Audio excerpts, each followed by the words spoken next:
E é hora da entrevista do dia com Denise Campos de Toledo. E agora nós vamos falar do destaque de hoje, o PIB que foi divulgado referente ao segundo trimestre. Vamos falar de inflação, juros, ajuste fiscal. Eu estou aqui com Samuel Pessoa, que é chefe da pesquisa econômica da Julius Baer e pesquisador da FGV IBRE. Samuel, boa noite. Boa noite. Prazer estar aqui com você. Muito obrigada, Samuel, a sua presença. E vamos começar falando do PIB, essa expansão de 0,9%, assim como o do crescimento do primeiro trimestre de 1,8%, surpreendeu um pouquinho, não é? A maior parte dos analistas contava com um crescimento um pouco menor. Nós tivemos até algumas variações setoriais negativas no trimestre, mas enfim, teve esse crescimento puxado por serviços. Nós tivemos a agropecuária negativa, mas não tão negativa assim, porque ela tinha tido um avanço muito forte no primeiro trimestre. E indústria, especialmente extrativista. E aí a gente tem a comprovação da importância de commodities para a economia. E aí, segundo semestre, que a gente pode esperar? Bem, esse segundo trimestre, né, o que saiu a divulgação de hoje, a gente teve Nós lá no IBRE estávamos esperando um recuo da agropecuária de 8 e recuou 0,9. Né? Só isso... Nada, quase. Explica 0,4 pontos percentuais da surpresa. A surpresa para a gente foi de 0,9. A gente imaginava que ia crescer 0 e cresceu... Não, na verdade foi de 1. Nós imaginávamos que ia recuar 0,1 e cresceu 0,9. Então foi 1 ponto percentual de surpresa positiva, 0,4 disso agropecuária e o resto serviços e impostos, que veio mais forte. Né? Olha, está difícil de entender, porque... A gente está com uma política monetária muito contracionista há muito tempo. Né? Começou a cortar agora. Começou a cortar, mas o juro real, como a inflação tem caído, né? O juro real ainda se mantém alto e a economia agora está respondendo ao juro de 8 meses atrás, 9 meses atrás, que era um juro muito alto. Né? Então era para a economia estar desacelerando. Denise, por que não está desacelerando? Difícil saber. Eu acho que uma parte é que houve um enorme impulso fiscal. Só para a gente ter uma ideia, o gasto esse ano deve ser algo como 19,2% do PIB. O ano passado, o gasto foi 17,9%. Então, nós temos um aumento de gasto público, gasto primário na União, de 1,3 pontos percentuais do PIB. Já pode ter aí programa social, correção de salário mínimo. 130 bilhões de reais de maior demanda do setor público na economia. Isso entra os gastos sociais, os programas, aumento do salário mínimo, novos concursos que serão feitos, atualização dos salários dos servidores que estavam parados há muito tempo. Esse dinheiro todo, tem um programa Desenrola que está entrando agora. Mas tem recuperação no mercado de trabalho também. Nós tivemos os dados da PNAD ontem e prossegue, né? Muito bem. Né? A população ocupada tem crescido bastante, quase 4%. E a taxa de desemprego está em níveis muito baixos. Né? No trimestre móvel, terminado em julho, o desemprego está em 7,8%. Se a gente controlar pelas sazonalidades que tem nessas séries todas. Né?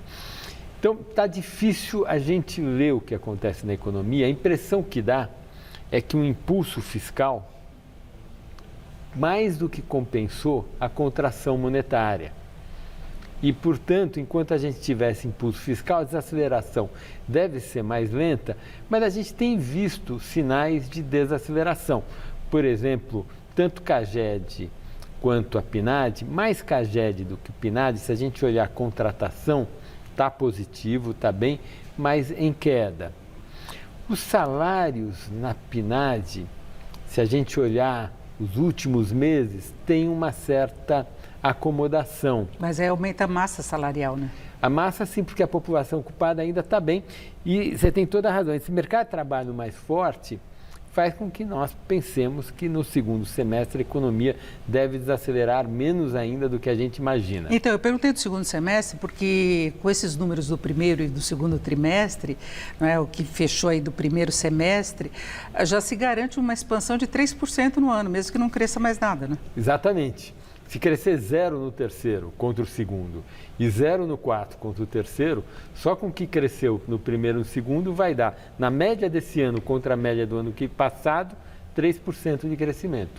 Agora é difícil ver se vai haver mesmo, de fato, essa desaceleração. E eu citava a questão de commodities, porque a gente tem uma receita importante, aí está relacionada com o mercado internacional também, não é? Mas ajudou a alavancar o desempenho, a receita do setor agropecuário e da indústria extrativista, né? Nós tivemos minério, petróleo, então tem uma relação também com o cenário internacional. Tem. O ano passado foi um ano muito bom, as commodities estavam preços altíssimos. Esse ano o petróleo caiu um pouquinho, mas as commodities continuam bem.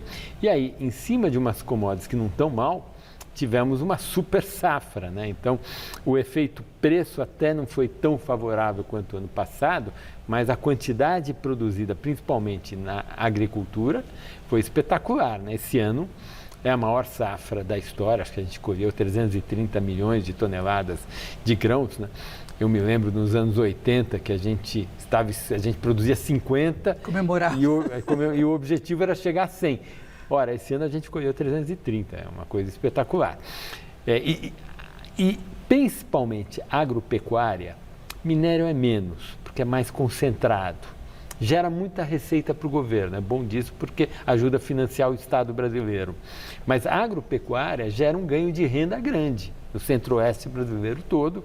Esse ganho de renda gera uma demanda por bens e serviços nas regiões produtoras agrícolas, principais produtoras agrícolas do país, né? Isso ajuda a manter, a acelerar o crescimento da economia. É uma região com pleno emprego. Eu estive em Mato Grosso e me surpreendeu isso, é pleno emprego, falta mão de obra para todos os setores. Para todo lugar. Olha, Brasil como um todo está pleno emprego. A gente está, como eu falei, 7,8. A PNAD a gente tem só de 2012 para cá. Mas o pessoal lá no FGV Ibre construiu uma série de 94 para cá harmonizada com a PNAD. Então a gente consegue ter uma série de taxas de desemprego para o Brasil com a mesma metodologia da PNAD. Porque a gente olhava a pesquisa mensal de emprego do IBGE, lembra, Denise, lá atrás? Mas aquela era só 5 regiões metropolitanas, não era representativa do país.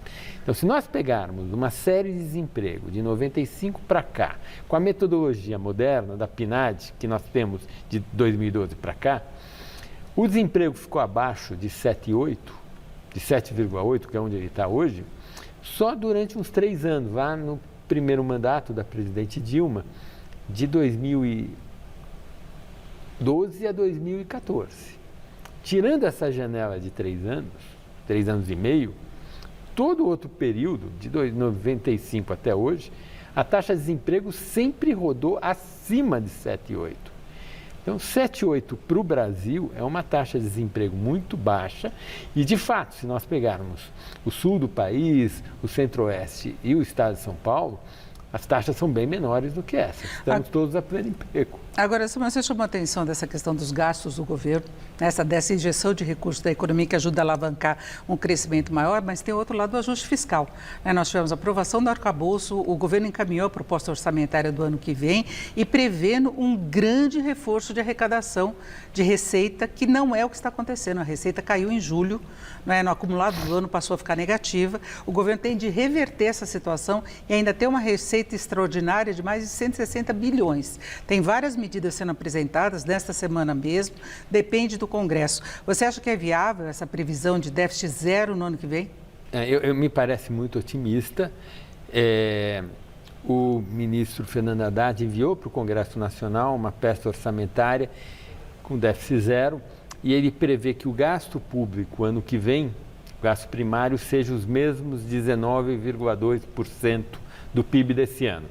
Ora, se o gasto público vai ser 19,2%, ele precisa de uma receita de 19,2% do PIB, uma receita líquida, né? Porque o Estado, a União arrecada, mas ela tem que transferir para os estados, para os municípios, os fundos de participação, o que sobra liquidamente para ela tem que ser 19,2%. Isso significa, Denise, que a receita o ano que vem terá que ser 280 bilhões de reais maior do que a receita deste ano. É um crescimento nominal, 15% mais ou menos.